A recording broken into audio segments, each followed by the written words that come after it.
It's been about an hour since I recorded the last video, and believe it or not, my ears are still feeling a little bit fatigued. And so I guess more than anything else, the big warning I would put out to you, especially if you are working with peak limiters, your sonic maximizers, in the mix stage where you still have everything else going on, is to take a lot of breaks, is to work at low levels, bring it up, listen, bring it back down, make your changes to make sure that you don't wear yourself out too quickly. And I guess one of the reasons why I've always kind of applied that final peak limiting, that final maximization at the end with just that one isolated file, is because I can know that if I really botch something, I can always go back and kind of fix it, and it's not the end of the world. When you're in that mix setting, you might be making all sorts of different adjustments where going back and trying to change that becomes a lot more difficult.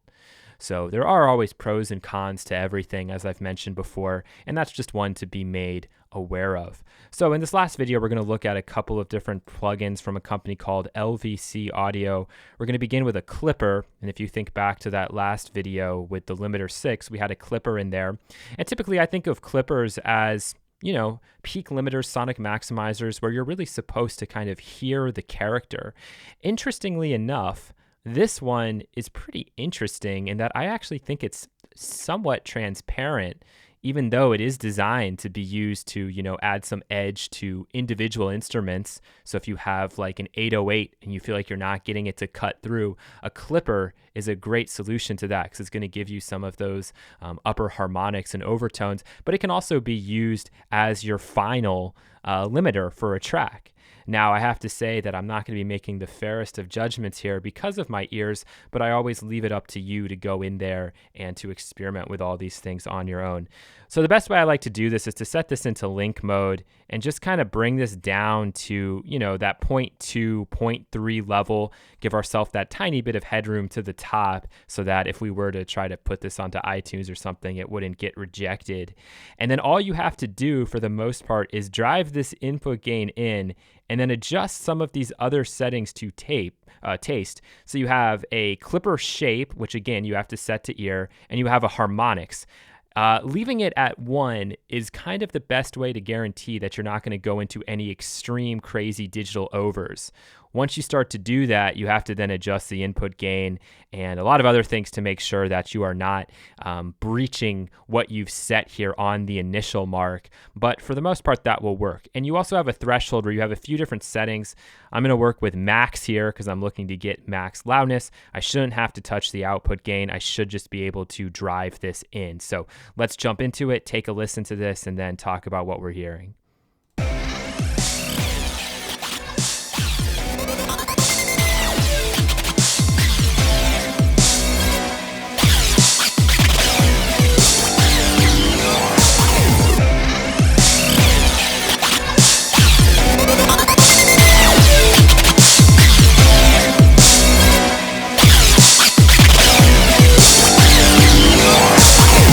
So here's where you're seeing just how aggressive we can get. And the reason why this is so aggressive and why there's basically no RMS at this point is because the clipper is adding in all of these additional overtones when it gets pushed too hot. And those additional overtones that are brought in does take up space, right? It's adding more in there. It's really doing a kind of aggressive form of peak limiting. And so you have to try to set the balance. Like this is obviously way too loud here, but it doesn't even sound necessarily that bad. I mean, I probably wouldn't go this far, but again, you kind of have to set these things to taste. So I'd bring this back a bit.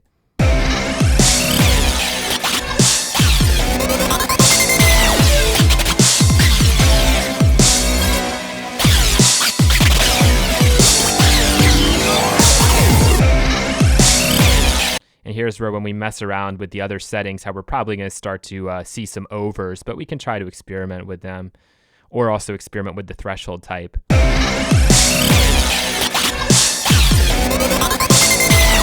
opens things up in the low end a little bit more, I'm noticing.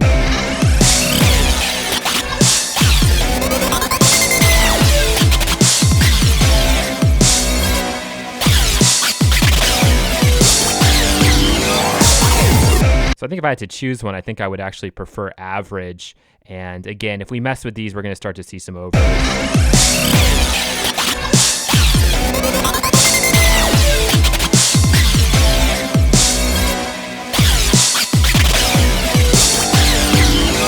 right? And it doesn't seem to add that much anyway, so I just could leave those at the top here. And then we just set the input gain to taste. So you might prefer the way that this sounds, and you might really like the way that adds that aggressive kind of compression characteristic overall. And it's a quick and easy way to match what we have in the reference. And it's very possible that whatever was used here was more of a clipper than it was, say, a transparent peak limiter. Okay, so that is the first one, something to experiment and mess around with. And again, you can always combine these with something else. So we might just go in here subtly, bring this down a bit.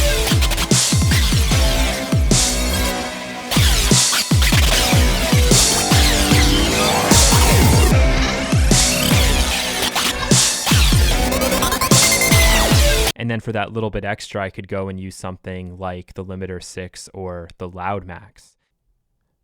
Now we're looking at our second example, and this is from the same company, LVC Audio, called the Limited Z.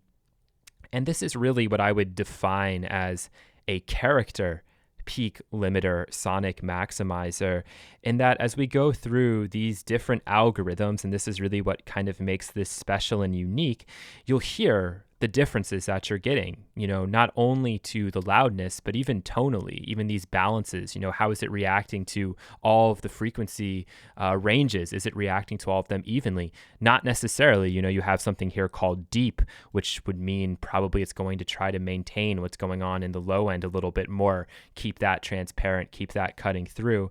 So again, you'll just kind of have to use your ears. So we have a margin control, and you'll notice that we can't set that manually as we could in that clipper. And we can go here from something that's really loud to 0.1, where, you're bordering on having it accepted by iTunes, down to -1. And if I was to use the -1 here, I would probably combine this with another limiter, probably that ISP detector on the Limiter 6 that we looked at in the previous video. So with this one, you start with the trim control, you get yourself into a nice green range, and then you add the maximization here with the amount control. So let's go ahead, start playing this back, and see what we can do. We'll listen to all of these different algorithms and then make some conclusions. So let's just go to the middle for now, and we'll go through and listen to some examples.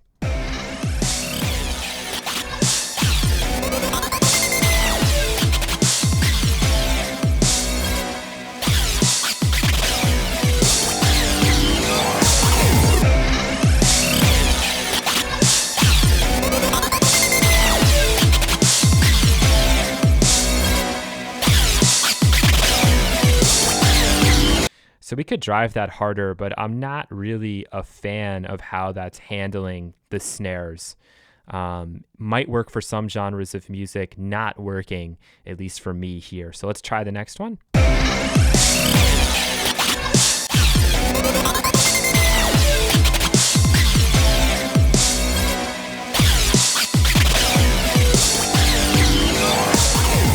Same thing here for me, and I think the problem is that, again, bringing in this track, it's a little bit too punchy to begin with, so we're going to have to hopefully find something that will work, possibly even bringing in that clipper first, and then going to the Limited Z might work a little bit better, but we'll just go through some different examples. For now, let's try deep.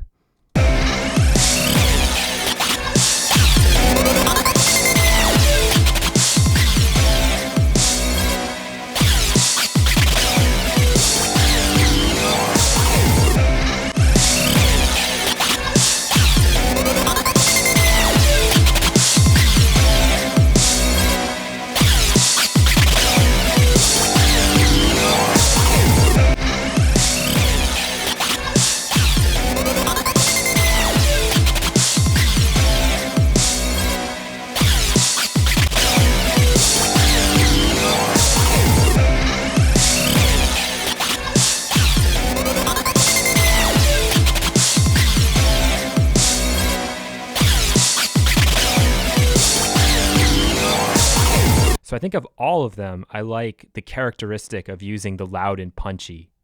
And what I might do now is go in here and combine a couple of these things, bring this margin down to -1, and then we're going to go back, bring in that limiter 6, and then use that final ISP stage and see if we can't really get a nice sound out of this.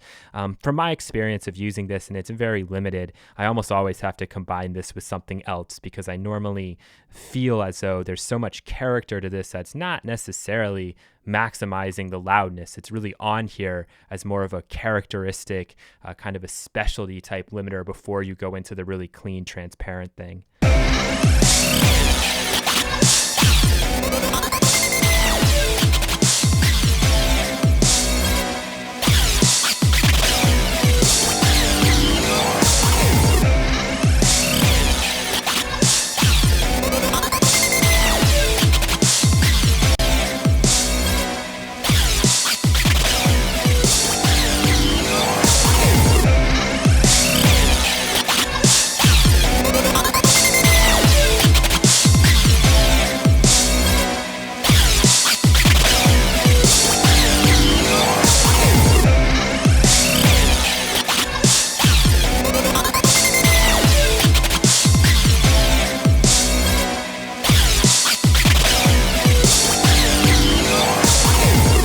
So for me, that's a really nice pairing. It's a really good combination, at least at the volume level that I have it set, that's coming into my headphones, which is down, honestly, quite low, just for not blowing my ears out and not being able to really get anything done tomorrow.